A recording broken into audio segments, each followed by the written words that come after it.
Item ಯಾವುದೇ ಇರಲಿ try ಮಾಡಿ ಆಚಿ ಚಿಕನ್ ಮಸಾಲಾ. ಬೆಂಗಳೂರಿನಲ್ಲಿರ್ತಕ್ಕಂಥ ಕೆರೆಗಳು ದಿನದಿಂದ ದಿನಕ್ಕೆ ಕಲುಷಿತ ಆಗ್ತಾ ಇದೆ, ವಿಷಕಾರಿ ಆಗ್ತಾ ಇದೆ. ಸೊ ಅದೇ ರೀತಿ ಬೆಂಗಳೂರಿನ ದಕ್ಷಿಣ ನಗರ ಪಾಲಿಕೆ ವ್ಯಾಪ್ತಿಗೆ ಬರ್ತಕ್ಕಂಥ ಲೋವರ್ ಅಂಬ್ಲಿಪುರ ಲೇಕ್, ಅಂಬ್ಲಿಪುರ ಕೆರೆ ಕೂಡ ಕಲುಷಿತ ಆಗ್ತಾ ಇದೆ. ಏನು ಸುತ್ತಮುತ್ತ ಇರತಕ್ಕಂಥ ರೆಸಿಡೆನ್ಷಿಯಲ್ ಏರಿಯಾದಿಂದ ಅನ್ಟ್ರೀಟೆಡ್ ವಾಟರ್ ಅಂದರೆ ಶುದ್ಧೀಕರಣವಾಗದ ನೀರು, ಗಲೀಜು ನೀರು, ಕೊಳಚೆ ನೀರು ಕೆರೆಗೆ ಸೇರ್ತಾ ಇದೆ. ನನಗೆ ಸದ್ಯಕ್ಕೆ ಅದೇ ಒಂದು ಕೆರೆ ಬಳಿ ಇದ್ದೀನಿ. ನೀವೇನು ನೋಡ್ತಾ ಇದ್ದೀರಾ, ಈ ಒಂದು ನೀರೇನು ಬರ್ತಾ ಇದೆ, ಆ ಒಂದು ಪೈಪ್ನ ಮೂಲಕ ಬರ್ತಾ ಇರ್ತಕ್ಕಂಥ ನೀರು ಇಲ್ಲೇ ಪಕ್ಕದಲ್ಲೇ ಇರತಕ್ಕಂಥ ಟ್ರಿನಿಟಿ ಏಕರ್ಸ್ ಆ್ಯಂಡ್ ವುಡ್ಸ್ ಅಪಾರ್ಟ್ಮೆಂಟ್ನ ವಾಸಿಸ್ತಕ್ಕಂಥ ಜನರಿಂದ ಬರ್ತಾ ಇರ್ತಕ್ಕಂಥ ನೀರು, ಅವರು ಬಳಕೆ ಮಾಡಿದಂಥ ನೀರು, ಮನೆ ಬಳಕೆ ನೀರು, ಕೊಳಚೆ ನೀರು, ಏನು ತೊಳೆಯೋ ಕೆಲಸಕ್ಕೆ ಅಥವಾ ವಿವಿಧ ಉದ್ದೇಶಕ್ಕೆ ಏನು ಮನೆಯಲ್ಲಿ ಬಳಕೆ ಮಾಡ್ತಾರೆ ನೀರನ್ನು, ಆ ಎಲ್ಲ ನೀರನ್ನು ಕೂಡ ಟ್ರೀಟ್ ಮಾಡದೆ ಅಂದರೆ ಶುದ್ಧೀಕರಣ ಮಾಡದೆ ಅದನ್ನು ಹೀಗೆಯೇ ಬಿಡ್ತಾ ಇದ್ದಾರೆ ಕೆರೆ ಒಡಲಿಗೆ. ಸೊ ಹೀಗಾಗಿ ಕಳೆದ ಹಲವಾರು ವರ್ಷಗಳಿಂದಲೂ ಕೂಡ ಇದೇ ರೀತಿಯ ಸಮಸ್ಯೆ ಈ ಒಂದು ಲೋವರ್ ಅಂಬ್ಲಿಪುರ ಲೇಕ್ನಲ್ಲಿ ಕಂಡು ಬರ್ತಾ ಇದೆ. ಸೊ ಈ ಬಗ್ಗೆ ಸ್ಥಳೀಯ ಅಧಿಕಾರಿಗಳಿಗೆ, ದಕ್ಷಿಣ ನಗರ ಪಾಲಿಕೆಗೆ ಮತ್ತು ಇಲ್ಲಿರ್ತಕ್ಕಂಥ ಏನು ಪೊಲ್ಯೂಷನ್ ಕಂಟ್ರೋಲ್ ಬೋರ್ಡ್ಗೂ ಕೂಡ ಕಂಪ್ಲೇಂಟ್ ಕೊಟ್ಟರು. ಈ ಒಂದು ನೀರೇನು ಬರ್ತಾ ಇದೆ ಅದನ್ನು ಬಂದ್ ಮಾಡ್ತಕ್ಕಂಥ ಕೆಲಸಕ್ಕೆ ಮುಂದಾಗಿಲ್ಲ. ಈ ಒಂದು ಕನೆಕ್ಷನನ್ನು ಕಟ್ ಮಾಡ್ತಕ್ಕಂಥ ಕೆಲಸಕ್ಕೆ ಇದುವರೆಗೂ ಅಧಿಕಾರಿಗಳು ಮುಂದಾಗಿಲ್ಲ. ಇಲ್ಲಿರ್ತಕ್ಕಂಥ ಸ್ಥಳೀಯರೇ ಈ ಬಗ್ಗೆ ಮಾಹಿತಿಯನ್ನು ಕೊಟ್ಟರು ಕೂಡ ಯಾರು ಈ ಬಗ್ಗೆ ಗಮನ ಕೊಡ್ತಾ ಇಲ್ಲ. ಇನ್ನು ಇಲ್ಲೇ ಇರ್ತಕ್ಕಂಥ ಒಬ್ಬರು ನಿವಾಸಿ ಅವ್ರನ್ನ ಕೂಡ ಮಾತಾಡ್ತಾ ಹೋಗ್ತೀನಿ. ಮೇಡಮ್, ಈ ರೀತಿ ಒಂದು ಕಲುಷಿತ ನೀರು, ಅನ್ಟ್ರೀಟೆಡ್ ವಾಟರು ಅಂಬ್ಲಿಪುರ ಲೇಕ್ಗೆ ಹೋಗಿ ಸೇರ್ತಾ ಇದೆ ಅಂತಕ್ಕಂಥದ್ದು ಸೊ ತುಂಬಾ ಕಳವಳಕಾರಿ ಅಂತಲೇ ಹೇಳಬೇಕು. ತಾವು ಈ ಬಗ್ಗೆ ಯಾರಿಗಾದರೂ ಮಾಹಿತಿ ಕೊಟ್ಟಿದ್ರೆ ಏನಾದರೂ ಕ್ರಮ ಆಗುವಂಥದ್ದು ಏನಾದರೂ ಮಾಡಿದಾರಾ? ಸರ್ ನಮಸ್ತೆ, ನನ್ನ ಹೆಸರು ಅಕ್ಷತಾ ಗಣೇಶ್. ನಾನು ಟ್ರಿನಿಟಿ ಏಕರ್ಸ್ ಆ್ಯಂಡ್ ವುಡ್ಸಲ್ಲಿ 4 ವರ್ಷದಿಂದ ಇದ್ದೀನಿ. ಈ ಪೈಪ್ನ ನಾನು ತುಂಬ ವರ್ಷಗಳಿಂದ ನೋಡಿದ್ದೀನಿ.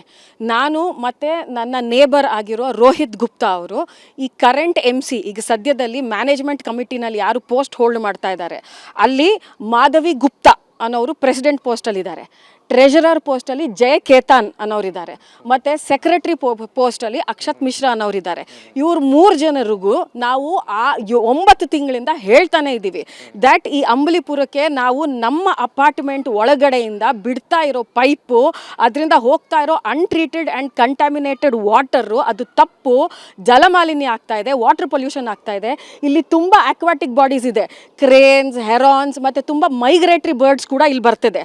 ಆ್ಯಂಡ್ ಇಲ್ಲಿ ಮೀನುಗಳು ಕೂಡ ಇವೆ. ಇದು ತುಂಬ ಒಂದು ಬ್ಯೂಟಿಫುಲ್ ಸ್ಪಾಟ್ ಇದು ಲೋವರ್ ಅಂಬಲಿಪುರ ಲೇಕ್. ಈ ಪೊಲ್ಯೂಷನ್ ಇಂದ ಈ ಆಕ್ವಾಟಿಕ್ ಬರ್ಡ್ಸು, ಆನಿಮಲ್ಸು, ಪ್ಲಾಂಟ್ಸು ಸಾಯ್ತಾ ಇವೆ. ಸೊ ಇವ್ರಿಗೆ ಹೇಳಿದ್ದೀವಿ ತೆಗಿರಿ ತೆಗಿರಿ ತೆಗಿರಿ ಅಂತ, ಅವ್ರು ತೆಗಿತಾ ಇಲ್ಲ. ಇನ್ಫ್ಯಾಕ್ಟ್ ಈ MC ಇಸ್ ಅ ಡಿಫಂಕ್ಟ್ MC, ಯಾಕಂತಂದರೆ ನಮ್ಮ ಅಸೋಸಿಯೇಷನ್ ಲ್ಯಾಬ್ಸ್ ಆಗಿ 3 ವರ್ಷ ಆಗಿದೆ. ಹಾಗಾಗಿ ನಾನು DR ಡೆಪ್ಯೂಟಿ ರಿಜಿಸ್ಟರ್ ಆಫೀಸಲ್ಲೂ ನಾನು ಕಂಪ್ಲೇಂಟ್ ಕೊಟ್ಟಿದ್ದೀನಿ, ಅವರಿಂದನೂ ನೋಟಿಸ್ ಬಂದಿದೆ.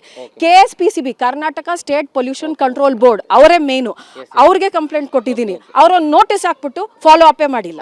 ನೋಡಿ, 300 ಕುಟುಂಬಗಳು ಈ ಒಂದು ಟ್ರಿನಿಟಿ ಏಕರ್ಸ್ ಮತ್ತು ವುಡ್ಸ್ ಅಪಾರ್ಟ್ಮೆಂಟಲ್ಲಿ ವಾಸ ಇದ್ದಾವೆ. ಆ 300 ಮನೆ ಬಳಕೆ ಮಾಡ್ತಕ್ಕಂಥ ನೀರು ಅಥವಾ ಕಲುಷಿತ ನೀರು, ಅನ್ಟ್ರೀಟೆಡ್ ವಾಟರ್ ಈ ಒಂದು ಲೋವರ್ ಅಂಬ್ಲಿಪುರ ಲೇಕ್ಗೆ ಸೇರ್ತಾ ಇದೆ. ಈ ಒಂದು ಮಾಹಿತಿ ಈ ಒಂದು ಅಪಾರ್ಟ್ಮೆಂಟ್ನ ಅಸೋಸಿಯೇಷನ್ ಕೂಡ ಗೊತ್ತು, ಅಧ್ಯಕ್ಷರು, ಕಾರ್ಯದರ್ಶಿ ಮತ್ತು ಖಜಾಂಜಿ ಕೂಡ ಈ ಒಂದು ವಿಚಾರ ಗೊತ್ತಿದೆ. ಬಟ್ ಆದರೆ ಆ ಒಂದು ಅನ್ಟ್ರೀಟೆಡ್ ವಾಟರ್, ಕಲುಷಿತ ನೀರು ಕೆರೆಗೆ ಹೋಗದೇ ಇರೋ ರೀತಿ ಯಾವುದೇ ರೀತಿಯ ಕ್ರಮಕ್ಕೆ ಅವರು ಮುಂದಾಗಿಲ್ಲ.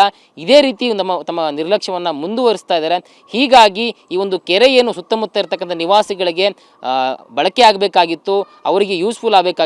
ಸೊ ಈಗ ಅದು ವಿಷಕಾರಿ ಆಗ್ತಾ ಇರೋದು. ಏನಾದರೂ ಕೂಡ ಅಧಿಕಾರಿಗಳು ಎಚ್ಚೆತ್ತುಕೊಂಡು ಕೂಡಲೇ ಈ ಒಂದು ಕಲುಷಿತ ನೀರೇನು ಕೆರೆ ಒಡ್ಲಿಕ್ಕೆ ಸೇರ್ತಾ ಇದೆ ಅದನ್ನು ನಿಲ್ಲಿಸ್ತಕ್ಕಂಥ ಕೆಲಸಕ್ಕೆ ಮುಂದಾಗಬೇಕಾಗಿದೆ. ಕ್ಯಾಮರಾ ಪರ್ಸನ್ ಜಗನ್ ಜೊತೆ ಲಕ್ಷ್ಮೀ ನರಸಿಂಹ, TV9 ಬೆಂಗಳೂರು.